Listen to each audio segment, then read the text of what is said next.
اندام دستیا هفسروکتیا پیده آلدار خلیل جی جروناهی تیوی را بحثا اوه پیمانه کر آنجی ویل هفکرنه کر آلدار خلیل دبیجه کو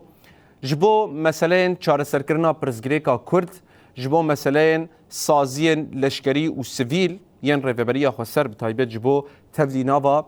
سوریه یعنی دولت سوریه ببین کمیسیون دی ورن آواگرن هر وکی آلدار خلیل دبیجه کو بره جبو سوریه بریارن آگربستی هبون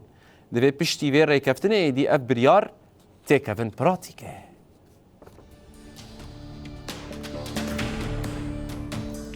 آلدار خلیل جرونایی تیوی را گوت کش بو چارەسەریya پرزگریکên سوریه و هەردیتن گرینگن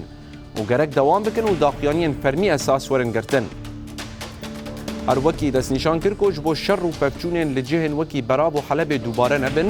ew ê di nava diyalogê de bin û seba rêgirtina li ber şerrê mezhebî û navxwayî gelek yan jî gerek danûstandin bi pêş bikevin. Rêveberê PYD Aldar Xelîl dibêje ku tişteharî girîng parastina yekîtiya axa Sûriye û bi hev re avakirina Sûriyeke nû ya demokratîk e. Lewra ji bo pêkaniya vê yekê dê di encama hevdîtinan de komisyon werin avakirin.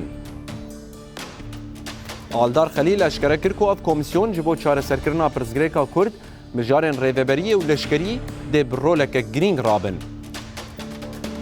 Endamê desteya hevserokatiya PYD destnîşan kir ku berê li Sûriye biryarên agiribestê hebûn divê ev biryar têkevin pratik.